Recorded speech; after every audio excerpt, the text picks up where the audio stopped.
Yeah, Democratic Party's platform is like literally fucking pure communism all the way. For Democrats, the road back to the White House requires a pit stop.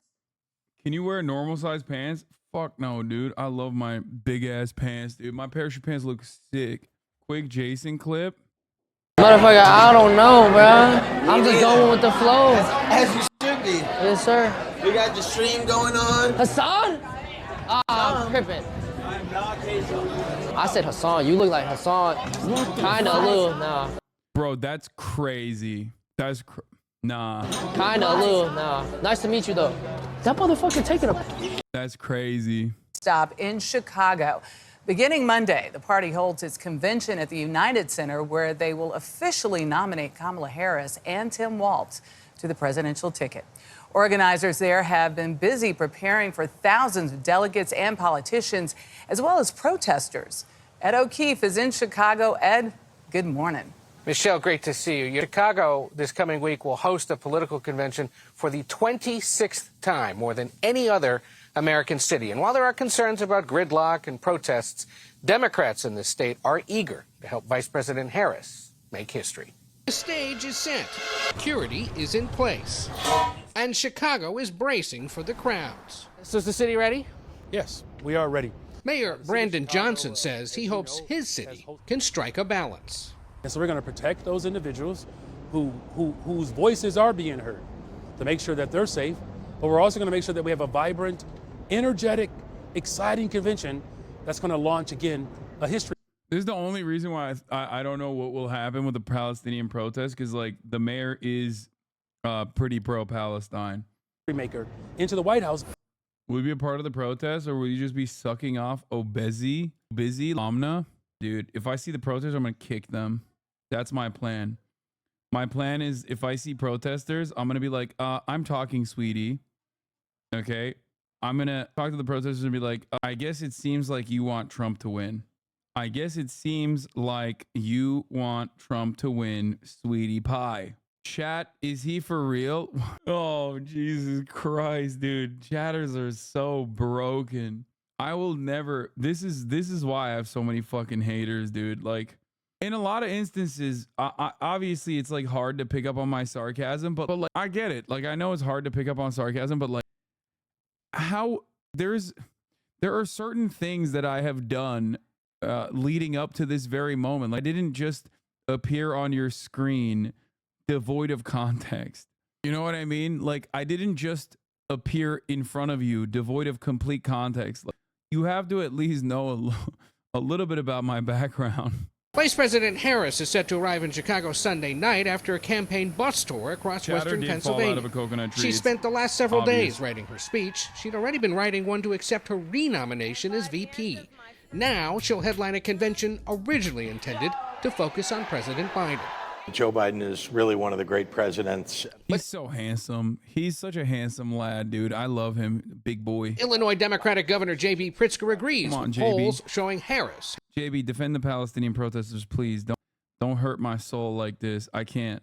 We got big boy solidarity up in this bitch, JB. Don't do it. Has re-energized their party. Kamala Harris brings a different angle on the Democratic Party and makes sure that we bring the excitement and joy to the party that I think people weren't really feeling because they felt like we had two older guys who were running against each other. It's all set to begin Monday night with a tribute to Biden and a speech by former Secretary of State Hillary Clinton. On Tuesday, former President Barack Obama is the headliner. Wednesday, it's former President Bill Clinton and vice presidential nominee Tim Walz. Thursday is Harris's big night.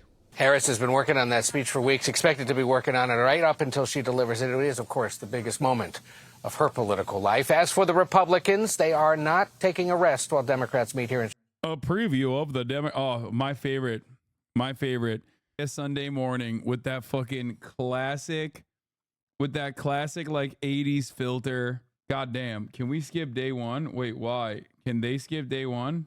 Are you opening for Biden or Obama? I didn't see you on the schedule. I'm opening every day and I'm closing every day. They wanted me to speak every day. They were like, hey, Hasan, you are the #1 defender of the Democratic Party. You obviously very clearly have our interests in mind over anything else. You have no ideological convictions. that may put you at odds at times, maybe all the time, with the Democratic Party's agenda. And therefore, we want you to always be at the forefront. Yeah. This week at the... Why not at Streamer Games? Because I was at a bachelor party, 47-month subscriber. I was at a bachelor party yesterday. And today I'm flying out to Chicago.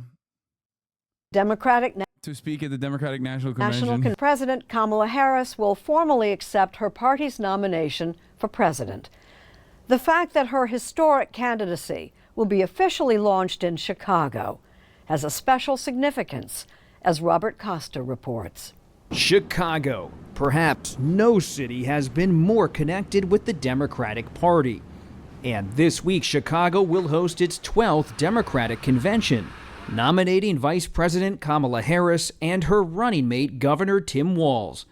To talk about the new ticket and this old school... Just letting you know, you would have destroyed the competition at the Streamer Games? Really? I feel like there's some athletic people there. City. Well, I'm Irish, so corned beef sandwich. We naturally had lunch with a Daley. What kind of case do you think she needs to make to win this November? What does she actually need to do? I think she has to lay out a vision. She has to show who she is as a person and kind of what she believes. Not so much the litany of specific positions on issues, but sort of a sense of who she is and what does she believe in. Bill Daley, who has spent his life in Democratic politics, met us at Manny's Deli, a spot beloved by Chicago's workers and its politicians. The memory of Daley's father, the late Mayor Richard J. Daley, still looms large in Chicago. In 1968, at the height of the Vietnam War, the city hosted the Democratic Convention. That year, like this year, the incumbent exited the race. I will not accept the nomination of my party for another term as your president. This is a generous... Remember when they tried to rush the ballot to force Biden to be the nominee? Yeah, I do remember. Remember when I was, once again, completely right about that, alongside many of the other things that I'm still advocating for, okay? And that year, this year, violence marred the campaign. On to Chicago and let's win there. At the turbulent convention that August, Bill Daley was at his father's side.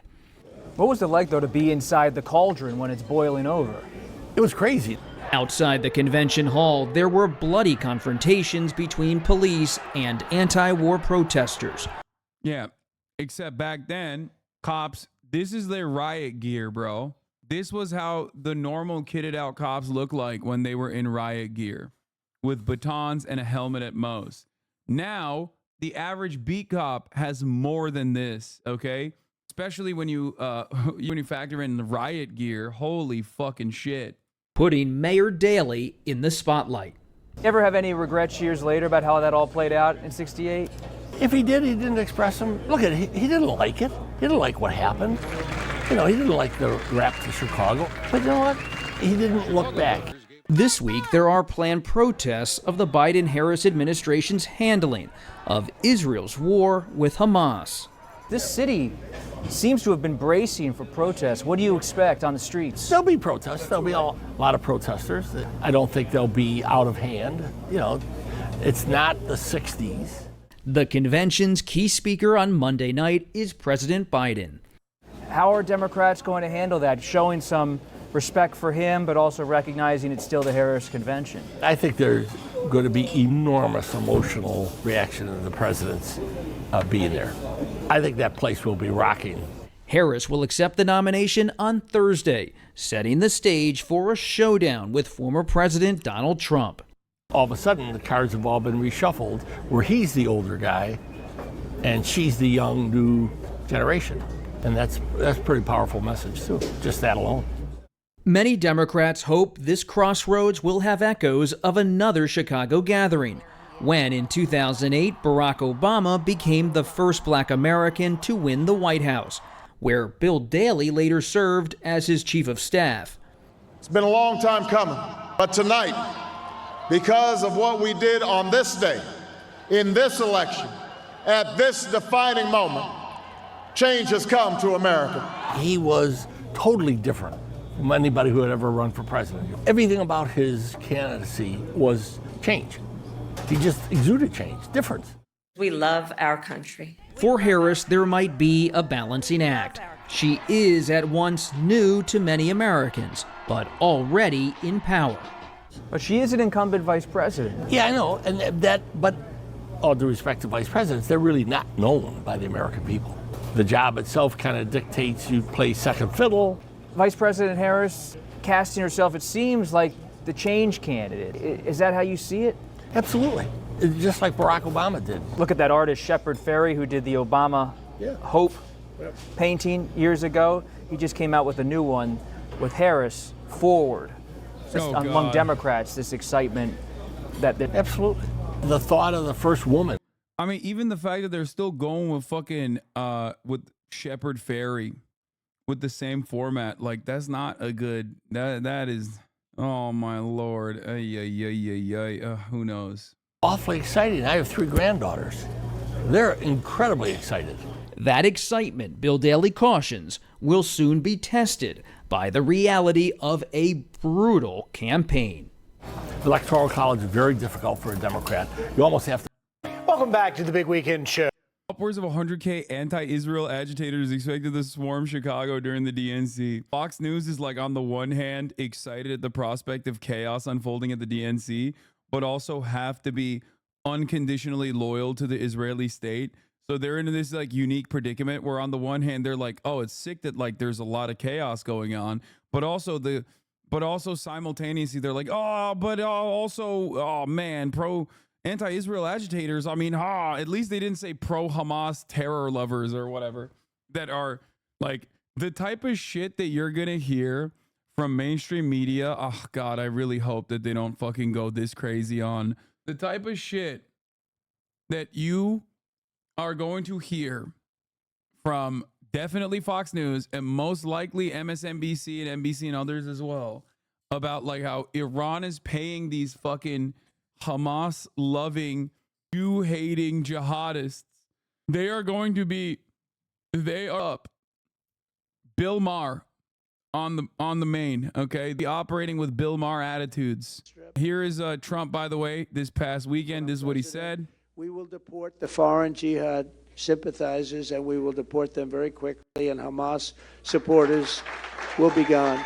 If you hate America, if you want to eliminate Israel, then we don't want you in our country. We really don't want you in our country. What do you mean if you hate Israel, we don't want you in our country? Like, what does that mean? Also, deport where? What are they going to deport you to fucking Gaza or something? Like, what do you mean? I am Hitler and I will deport U.S. citizens. Trump. Yeah, it's just insane.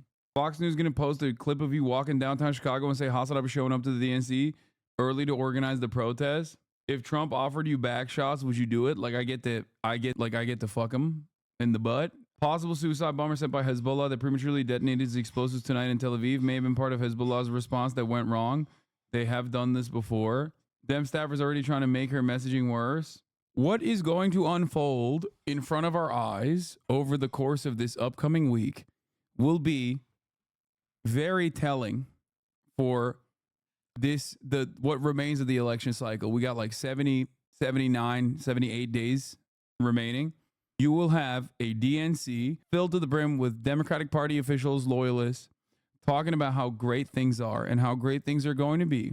And there is going to be thousands of pro-Palestinian protesters demonstrating, and they might get their ass beat by a brutal police force. This will only continue to grow if the Democrats do not figure out a way to restrain Israel, okay? If the Democrats do not figure out a way to restrain Israel and instead hit the Hillary Clinton lines and turn around and consistently talk about how anti-Semitic the Democratic Party's like protesters are, or whatever, the anti-Israel protesters are anti-Semitic, blah, blah, blah, they will get cooked. No way there will be that many. We'll see. I saw on Twitter a few strategist leaks, them pushing a few talking points for pointing out how cruel mass deportations are, saying secret police door-to-door internment camps. All I could think was, oh, they just watch Hasan? Good.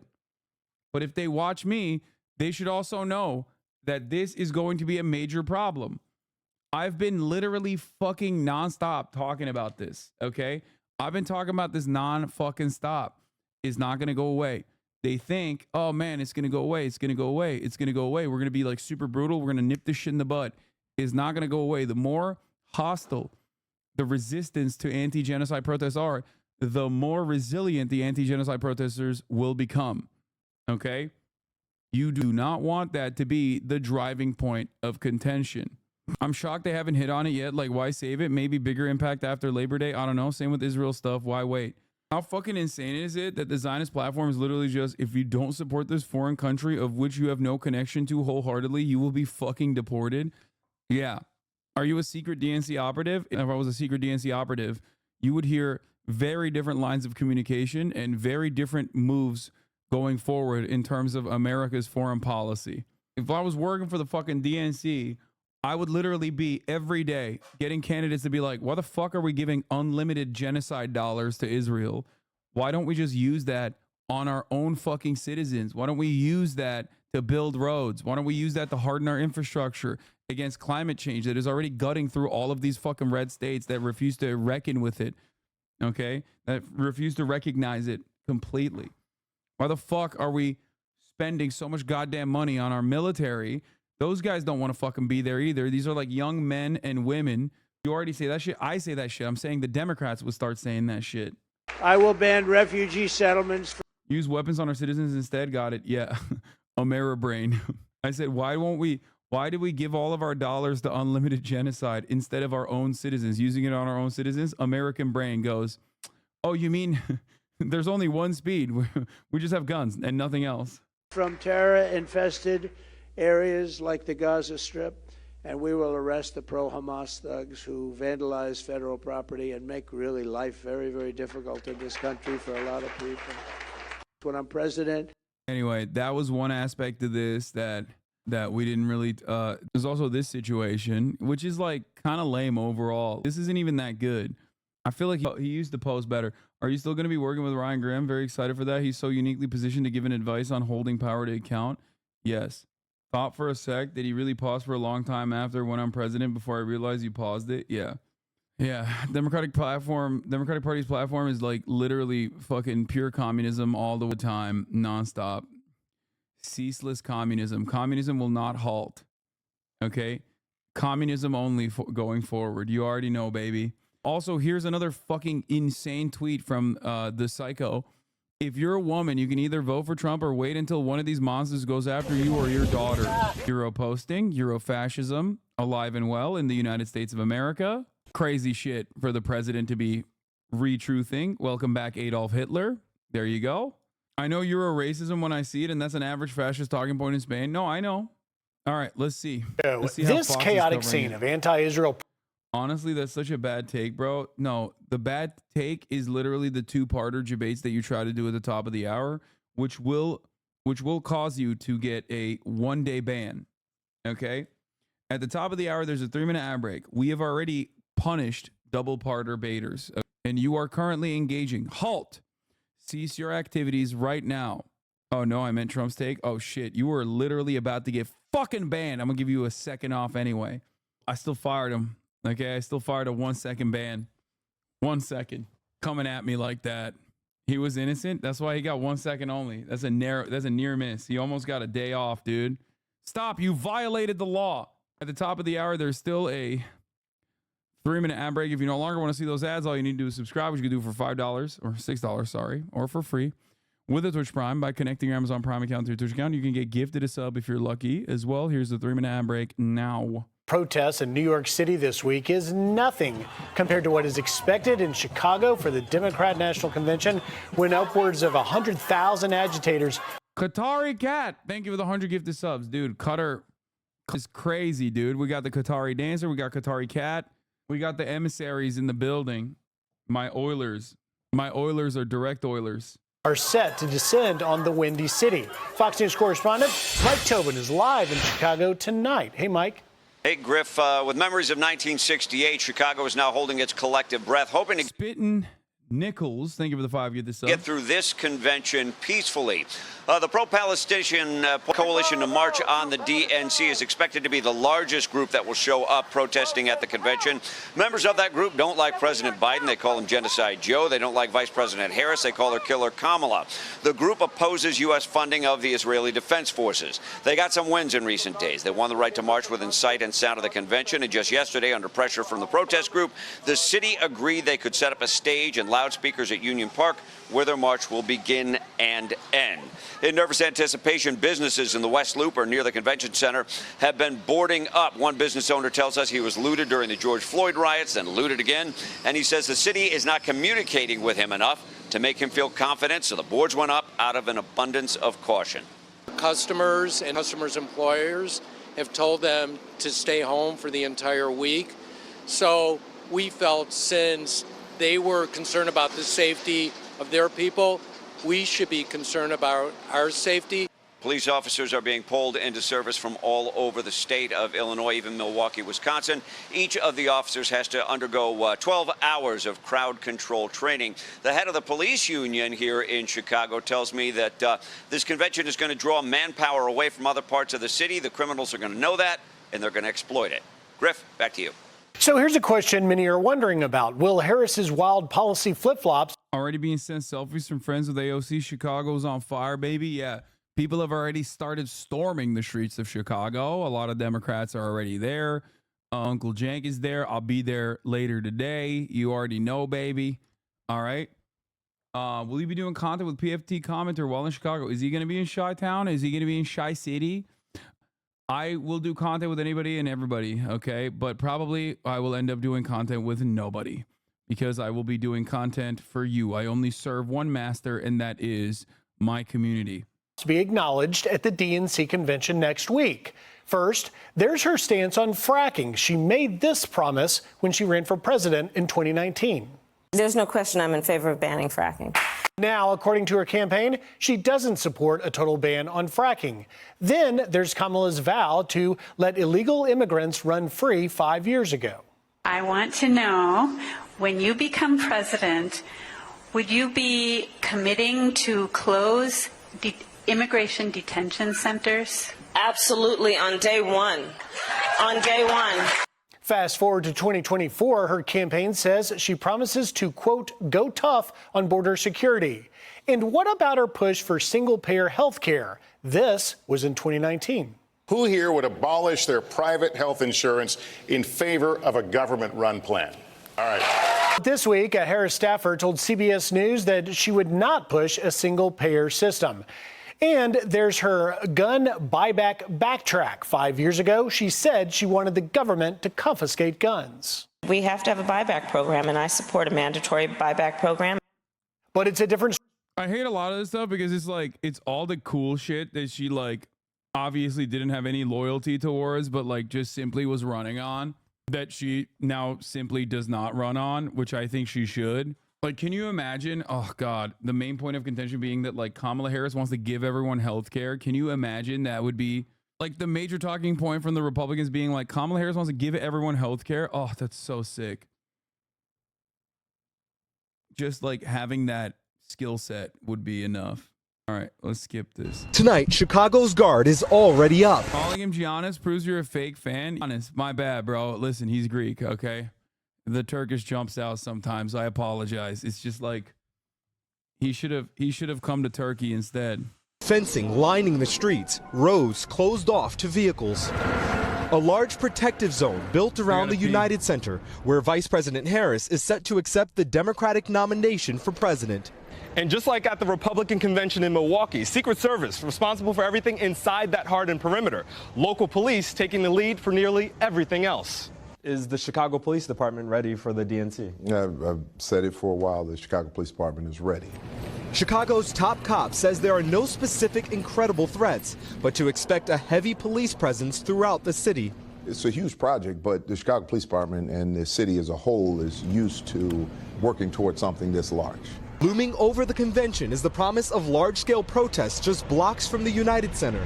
This is one of the streets we'll be on, yes. Despite months of legal battles over the protest area, the largest demonstration is expected to draw more than 20,000 people. Hatem Aboudeya is one of the lead organizers preparing to voice his opposition to Israel's war in Gaza. What's the main message for you guys? Yeah, the main message is that the Democrats who are going to be in that building are complicit in this war against the Palestinian people. Police Superintendent Larry Snelling says his officers received special training focused on de-escalation and respecting constitutional rights, but warns violent scenes reminiscent of Chicago's 1968 Democratic Convention will not be tolerated. Do we want to have fights in the streets with people? Absolutely not. But I want to make one thing clear. I want to make this perfectly clear. We need to know the difference between riot. I want to make one thing very clear.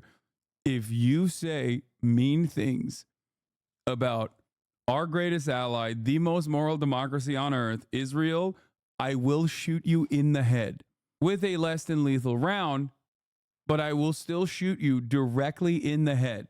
You will lose an eye at the very least. So you better fucking keep that shit to a minimum. I will beanbag you. I will tear gas you. I will use bear mace. I will advocate to deport you. Do not try me on this. I will tase you. Rioting and protesting. A city that says it's prepared for any situation. Shaquille Brewster, NBC News, Chicago. Thanks for watching. Stay updated about breaking news and top stories on the NBC. We will ensure as a police department that people who are protesting and exercising their First Amendment rights get the opportunity to do that. We will protect them and we will protect the neighborhoods. So this is going to be a difficult balance. It's really going to be a story on the outside, something. Dude, Giannis was born in Athens. There's a huge struggle to get second-generation immigrants to be considered Greek citizens. Big dog, my disrespect of his name was literally because I do recognize him as a Greek citizen. I don't think you understood the joke I was making. I'm Turkish, so I'm saying, never mind.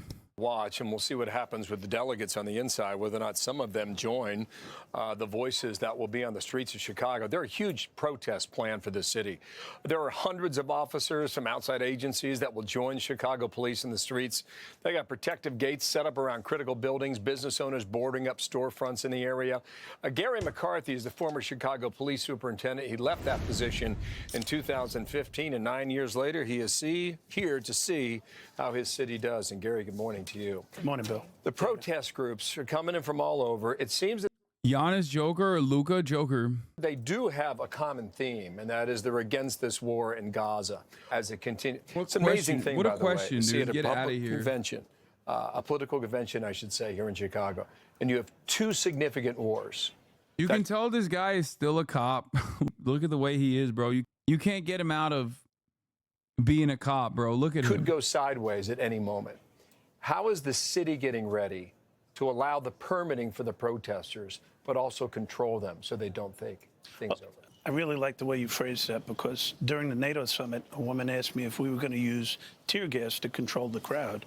And I said, only if you can explain to me how tear gas controls a crowd, sends a crowd in all different directions. They've been ramping up for months. The key to this is we know that there's people coming here to disrupt things. We know there's bad actors coming. There's even information that they've been funded from people overseas, like Iran and Hezbollah and Hamas. So the fact is, there are going to be confrontations. The best thing that they could do is get them out of the crowd. You don't wade completely into a crowd with horses and things like that. What you do is you extract the bad actors, get them away, and not let everybody else go the same fashion. So it's not about what you've seen in the past with horses and tear gas and nightsticks. It's about getting those folks, getting them out and moving on with the protest. I was talking to Bill earlier about how there's a lot of comparisons to 1968. Right. And to go back and read that history and be reminded of things that I'd forgotten is interesting. But I think that there's such an interesting, different new element, and that is the technology. The ability for people to organize quickly based on a group text message that gets everybody going. How do police departments of modern day deal with that as we look back at this footage from 1968? We do the same thing. We have the technology. The other thing that we have, not just monitoring social media, open source, we can do it. I think one of the funniest parts about this is that like the cops were in the wrong in 68. And like historically speaking, the cops were, as always, on the wrong side of history. And the anti-war protesters were, as always, on the right side of history, which is always so odd because we're not in 1969. We're in 2024. And it's like you're literally pointing to a fuck up where you were on the wrong side of history back then, only to basically reiterate that like we're gonna do the wrong thing again. Hindsight is 2020 is funny because yeah, exactly. Hindsight is 0-0 in this situation. Why aren't there more protesters outside of Republican events? I don't know. Maybe because it's not a fucking Republican administration. It is a Democrat administration. Democrats are currently, as it stands, entirely responsible for not doing the things that they could be doing to stop Israel's genocide. Okay? The fuck good is it gonna do to have protests outside the Republican campaigns? What do you mean? I was wondering if it was zero expectations from Republicans. What do you mean? What? These are Democrat voters protesting a Democratic administration, saying that they will not vote for a Democrat. It's constitutionally protected, but we have camera systems throughout the city that are monitored by the police, so we could. Also, people do protest Republican shit all the time. It's just that if you're asking like why these guys are protesting the Democratic Party, it's because the Democratic Party currently is responsible for the ongoing genocide. That's it. See where groups are meeting. We could see where protests are going. And that's why one of the things that we did right in 2012 during the NATO summit was we had a ton of cops on bicycles. And the bicycles can get in front of the protests and be used as barriers. So that was successful. The extraction technique that we used was successful. We had a plan. We planned for it for months. We equipped. We made sure that everybody had the equipment. And it's important to realize that we didn't come out in riot gear. When I first got my first briefing on the NATO summit, they were talking about coming out in riot gear. And I said, well, do we want to riot? And they said, no. I said, you were talking to a person who believes that pro-Palestine protests are a Russian psyop? Yeah, of course. I'm a Russian psyop and an Iranian one as well. It'd be nice if there was a part of the Republican voting bloc that would be pressuring them to break with Israel. Yeah, there is none, okay? The only Republican voting bloc that would pressure the Republican Party to break with Israel would be the worst Nazis you've ever fucking seen in your entire life. And they're too busy closing their eyes to Trump's unimaginable unconditional loyalty to the state of Israel to be like, but he's going to deport every Mexican person, so it's fine, I think. He secretly also hates Israel, I promise. Confrontation begets confrontation. So we came out in the checkerboard hats, and when it ramped up, we moved up to the next level with helmets. Then when it got a little bit crazier, that's when we came in with the riot gear. Here's the problem. Axios, one House Democrat telling Axios they are, quote, very concerned about their personal security, and that, of course, other lawmakers are as well. The difference between now and 1968 is you have significant numbers of outside agitators. Absolutely. So if you don't think the Republicans and Trump will do any better for Gaza than the Dems, why disrupt the DNC? Dude, are you fucking stupid? Who is the party in charge right now? The current party in charge is responsible for the genocide in Gaza. The current party in charge is the Democratic Party. That's it. I don't think you get it at all. They're putting pressure on the Democratic Party because the Democratic Party is still very much responsible for the genocide in Gaza. Why are they responsible for it? Well, they can stop it. They can actively stop it all the time. Are here to cause problems in their town. Last comment. Exactly. Well, during the George Floyd riots, I want you to picture this. In Wilmington, Delaware, my buddy Bob Tracy, who was the chief there at the time, was locking up people from Eugene, Oregon. Now, if you're from Eugene, Oregon, you're not going to go to Wilmington, Delaware. They come in teams. One guy breaks glass, one guy agitates.